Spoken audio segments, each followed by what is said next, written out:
Hello दोस्तों, स्वागत है आप सबको स्मार्ट स्टडी 2.0 पर। तो शुरू करते हैं आज 2012 का क्वेश्चन साइंस का प्रीवियस ईयर बिहार बोर्ड का। देखिए तो पहला क्वेश्चन है, पाइरूवेट के विखंडन से कार्बन डाइऑक्साइड जल तथा ऊर्जा देता है और यह क्रिया होती है। ये जो क्रिया होती है ये कोशिका द्रव्य में होती है। ऑप्शन नंबर ए कोशिका द्रव्य, ऑप्शन ए में इसका सही उत्तर है। देखिए शोषण दो प्रकार का होता है, एक होता है वायवीय शोषण और एक होता है अवायवीय शोषण। वायवीय को ऑक्सी शोषण भी बोलते हैं और अवायवीय को अनऑक्सी शोषण बोलते हैं। तो अवायवीय शोषण में ही पाइरूवेट बनता है। पाइरूवेट जो बनता है ये अवायवीय शोषण में बनता है और पाइरूवेट उसको बोलते हैं, 3 कार्बन वाले अणु को ही पाइरूवेट बोला जाता है। इसमें भोजन का पाचन पूर्ण रूप से नहीं होता है, इसलिए पाइरूवेट बन जाता है। उसके बाद अगला क्वेश्चन है, निम्न में कौन सा पदार्थ लेंस बनाने के लिए प्रयुक्त नहीं किया जाता है? तो लेंस बनाने में मिट्टी का कोई उपयोग नहीं होता है, ऑप्शन नंबर डी। अगला है, किसी बिंब का वास्तविक प्रतिबिंब समान आकार का प्राप्त करने हेतु बिंब को उत्तल लेंस के सामने कहाँ रखें? तो इसका सही उत्तर होगा वक्रता केंद्र। ऐसे तो लेंस में वक्रता केंद्र की जगह फोकस दूरी का दुगुनी दूरी का उपयोग किया जाता है। फोकस दूरी का दुगुनी दूरी, वक्रता केंद्र की जगह होगा फोकस दूरी का दुगुनी दूरी। सीधा 2f लिख देते, 2f1। अगला क्वेश्चन है, सामान्य दृष्टि के वयस्क के लिए स्पष्ट दर्शन की अल्पतम दूरी लगभग होती है। तो ये होता 25 सेंटीमीटर। न्यूनतम दूरी 25 सेंटीमीटर और अधिकतम दूरी होता है अनंत। हम लोग अधिकतम अनंत दूरी तक देख सकते हैं और न्यूनतम 25 सेंटीमीटर तक ही देख सकते हैं। उसके बाद अगला है, लोहे की परमाणु संख्या कितनी होती है? लोहे का संकेत होता है Fe, जिसको फेरस या आयरन भी बोलते हैं। इसका लैटिन नाम होता है फेरम। फेरम के नाम पे ही इसका संकेत Fe रखा गया और इसका परमाणु संख्या 26 होता है। अगला क्वेश्चन है, कोई विलयन लाल लिटमस को नीला कर देता तो pH मान। तो कोई विलयन अगर लाल को नीला करता है, लाल से अगर नीला करता है तो वह क्षारीय होता है और क्षार का pH मान 7 से अधिक होता है। तो क्षार का pH मान 7 से अधिक होता है। यहाँ पे ऑप्शन गलत दिया है, इसका उत्तर ए, बी और डी सभी होना चाहिए। क्वेश्चन में इस तरह से होना चाहिए। अगर क्वेश्चन को सुधारा जाए तो इस तरह से, अगर क्वेश्चन ऐसा होता, नीले को लाल, नीला यहाँ होता और लाल, नीला को लाल करता तो वह अम्ल होता है और अम्ल का pH मान 7 से कम होता, तो उसके जगह ये 5 हो जाता। यहाँ पे अम्ल ये नीला से लाल होना चाहिए था, बाकी ये ऑप्शन गलत दिया है। अगर लाल से नीला है तो लाल से नीला दिया तो pH मान 7 से अधिक होता है, जो कि 3 में दिया है, इसलिए ऑप्शन गलत है। क्योंकि ऑब्जेक्टिव में एक से अधिक उत्तर सही नहीं हो सकता है, कोई एक ही ऑप्शन सही होगा। अगला क्वेश्चन है, आधुनिक आवर्त सारणी में वर्गों की संख्या कितनी है? तो आधुनिक आवर्त सारणी में वर्गों की संख्या 18 होती है। आधुनिक आवर्त सारणी में 18 वर्ग हैं। देखिए आवर्त सारणी इस तरह का होता है, इस तरह का जो है आवर्त सारणी होता है। इसमें जो ये खरा लाइन होता है उद्दग्र स्तंभ, इसको बोलते हैं उद्दग्र स्तंभ। उद्दग्र स्तंभ की संख्या 18 होती है। उद्दग्र स्तंभ को वर्ग बोलते हैं। और इस तरह का जो लाइन होता है इसको बोलते हैं क्षैतिज कतार, और क्षैतिज कतार की संख्या 7 होती है, जिसको आवर्त बोलते हैं। तो आधुनिक आवर्त सारणी में 7 आवर्त और 18 वर्ग होती है। उसके बाद अगला क्वेश्चन है, CHO अभिक्रियाशील मूलक को क्या कहते हैं? CHO अभिक्रियाशील मूलक को कीटोन बोलते हैं। एल्कोहल का होता है OH और कीटोन का होता है CO। अगला क्वेश्चन है, निम्नलिखित में से कौन सा पद विद्युत परिपथ में विद्युत शक्ति को निरूपित नहीं करता है? तो ये करता है IR²। ये विद्युत परिपथ में विद्युत शक्ति को निरूपित नहीं करता। सब यहीं से R बराबर क्या होता है, R/V/I। और एक फॉर्मूला ये भी होता है I का A/T, ये सब यहीं से आया है। इसका उत्तर होगा IR²। ये विद्युत परिपथ में विद्युत शक्ति को निरूपित नहीं करता। अगला क्वेश्चन है, विद्युत धारा उत्पन्न करने की युक्ति को क्या कहते हैं? तो जनित्र। अगर कहीं पे विद्युत धारा उत्पन्न करना है तो विद्युत धारा उत्पन्न करने की युक्ति को जनित्र बोलते हैं। यह है गैल्वेनोमीटर।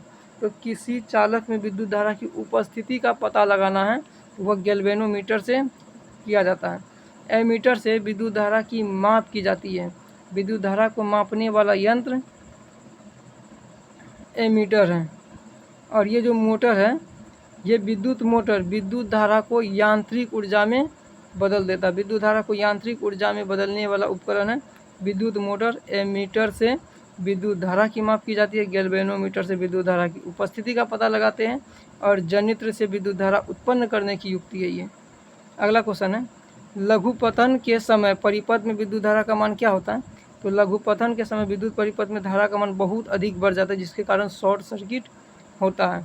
इसीलिए शॉर्ट सर्किट से बचने के लिए फ्यूज का इस्तेमाल किया जाता है। फ्यूज का उपयोग शॉर्ट सर्किट से बचने के लिए किया जाता है। उसके बाद अगला क्वेश्चन की तरफ बढ़ते हैं। निम्नलिखित में कौन जैव मात्रा ऊर्जा स्रोत का उदाहरण नहीं है? तो जैव मात्रा ऊर्जा का स्रोत, जैव मात्रा यानी कि जीवित पदार्थों से बना हुआ। तो लकड़ी जीवित चीज़ों से ही बना हुआ है। इससे जो ऊर्जा बनेगा वो जीवित, लकड़ी पहले जीता था, पेड़ पौधा, यानी कि गोबर गैस ये भी जैव पदार्थ का ही अपशिष्ट है। कोयला भी जीवित चीज़ों से ही बना है। इनमें अगर जीवित चीज़ नहीं है तो वह नाभिकीय ऊर्जा, ये जीवन, इसमें जीवन कभी था ही नहीं। इसीलिए जैव मात्रा ऊर्जा स्रोत का उदाहरण नाभिकीय ऊर्जा नहीं है। अगला क्वेश्चन है, कोई तत्व ऑक्सीजन के साथ अभिक्रिया कर उच्च गलनांक वाला यौगिक निर्मित करती है। यह यौगिक जल में विलय है। यह तत्व हो सकता है तो वह जो है कैल्शियम है, होता है कैल्शियम, यानी कि CaO बनेगा, कैल्शियम ऑक्साइड। ये जल में विलय होता है, जल में विलय। इसको कली चूना भी कहा जाता है, कैल्शियम ऑक्साइड को। अगला क्वेश्चन है, एथेन का आणविक सूत्र C2H6 है। इनमें कितने सहसंयोजक बंधन होंगे? तो सहसंयोजक बंधन निकालने का एक छोटा सा तरीका है, इन दोनों तत्वों के यौगिक को जोड़ देते हैं। इसमें कार्बन की संख्या 2 है तो कार्बन 2 प्लस हाइड्रोजन की संख्या 6 है। 6 और 2 को जोड़ेंगे तो 8, इससे 1 कम कर देंगे 7। दोनों को जोड़ के 1 घटा देना है। सॉरी, ये क्या हुआ, फिर से करते हैं। तो ये घबराने वाली बात नहीं है, ये होते रहता है और छोटा सा प्रॉब्लम है जो सभी के साथ होता है। तो एथेन के तरह, एथेन के पास थे हम लोग। एथेन का सूत्र होता C2H6। जब भी सहसंयोजक बंधन निकालना तो दोनों को जोड़ के 1 घटा देना, वही सहसंयोजक बंधन होगा। जैसे मीथेन का परमाणु संख्या क्या होता है? CH4। इसमें कार्बन 1 है, 1 4 5, 5 में से 1 घटा देंगे तो 4। मीथेन में 4 सहसंयोजक बंधन होगा। अगले क्वेश्चन की तरफ बढ़ते हैं।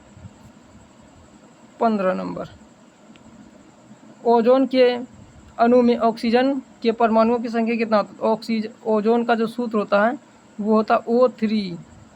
ओजोन का सूत्र O3 होता है। ओजोन के एक अणु में ऑक्सीजन के परमाणुओं की संख्या 3 होता है, ऑप्शन नंबर C। उसके बाद अगला क्वेश्चन है, मनुष्य में वृक्क किडनी को बोलते हैं। मनुष्य में वृक्क एक तंत्र का भाग है जो संबंधित है उत्सर्जन से। मनुष्य में जो वृक्क है ये उत्सर्जन से संबंधित है। वृक्क के द्वारा ही मूत्र का निर्माण होता है और ब्लड को साफ किया जाता है। ये 2 मुख्य काम होता है वृक्क का, यानी कि किडनी का, ब्लड की सफाई और मूत्र का निर्माण, ये किडनी के द्वारा होता है। उसके बाद एक चीज़ और, इसमें मूत्र का जो रंग पीला होता है वह यूरोक्रोम के कारण होता है। यूरोक्रोम के कारण मूत्र का रंग पीला होता है। यूरोक्रोम के कारण मूत्र का रंग पीला होता है। और मूत्र में अगर यूरिया का मात्रा पूछे तो मूत्र में यूरिया 2% होता है और यूरिया की वजह से ये मूत्र गंध करता है। अगला क्वेश्चन है, दो तंत्रिका तंत्र के मध्य खाली स्थान को सिनेप्स कहते हैं। दो तंत्रिका तंत्र के मध्य जो खाली स्थान होता है उसको सिनेप्स कहते हैं। तंत्रिका तंत्र जो बनता है, तंत्रिका तंत्र की संरचनात्मक एवं क्रियात्मक इकाई को तंत्रिका कोशिका कहते हैं। लेकिन तंत्रिका कोशिका जल्दी ऑप्शन में मिलता नहीं है, ये मिलेगा। तंत्रिका कोशिका का इंग्लिश नाम न्यूरॉन। तंत्रिका उत्तक या तंत्रिका तंत्र की संरचनात्मक तथा क्रियात्मक इकाई को न्यूरॉन बोलते हैं। और एक था वृक्क। वृक्क के संरचनात्मक एवं क्रियात्मक इकाई को नेफ्रॉन बोलते हैं। नेफ्रॉन, ये दोनों याद रखना है। उसके बाद अगला क्वेश्चन है, पराग कोश में होते हैं। तो ये जो परागकण है ये पराग कोश में ही पाए जाते हैं। ऑप्शन नंबर डी को लॉक किया जाए। उसके बाद अगला क्वेश्चन है, विकासीय दृष्टिकोण से हमारी किससे अधिक समानता। तो यहाँ पे अगर ध्यान से देखेंगे तो मकड़ी, चिंपैंजी और जीवाणु, ये छोटा छोटा जीव है जो कि इंसान का तुलना नहीं किया जा सकता है। अगर इंसान का तुलना किया जाए तो चीन के विद्यार्थी से हमारी समानता सबसे अधिक है।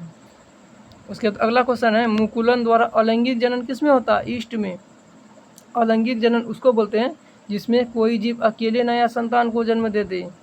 मुकुलन यानी कि अगर शरीर में कलिका उत्पन्न होता, कलिका जैसे शरीर से कुछ कुछ निकल जाना, यहाँ से निकल गया कलिका, अगर शरीर से कलिका निकल के और उसको काट के हटा दिया जाए तो नया जीव बन जाता। तो ईस्ट में जो लैंगिक जनन होता वह मुकुलन द्वारा होता, मुकुलन। और हाइड्रा, एक हाइड्रा, ये दोनों याद रखना। हाइड्रा और ईस्ट में लैंगिक जनन और लैंगिक जनन मुकुलन द्वारा होता है। ये था 20 खत्म, यहीं तक था। ये था 2012 का क्वेश्चन है साइंस का, जो कि प्रीवियस ईयर में पूछा गया था। पहले 20 इतना कम ही पूछा जाता था, फिर बढ़ाया, फिर और बढ़ाया, अभी तो डबल कर दिया है। यानी कि 40 बनाना है, 80 देता है साइंस में। सोशल में भी 80 और सब में तो 100 देता है, जो कि छात्रों का भाग्य चमक गया है। तो इसी के साथ मिलते हैं अगले वीडियो में। तब तक इतना का तैयारी ज़रूर कीजिए। एक वीडियो मैंने पहले डाल चुका था 2011 का, अब 2013 का लाऊंगा। देखिए आराम से मैट्रिक का, क्योंकि मैट्रिक का एग्ज़ाम आने वाला है। अब तो पढ़ना होगा, जो इन्जॉय करना था वो कर लिए, अब करना है पढ़ाई। तो चलते हैं, मिलते हैं अगले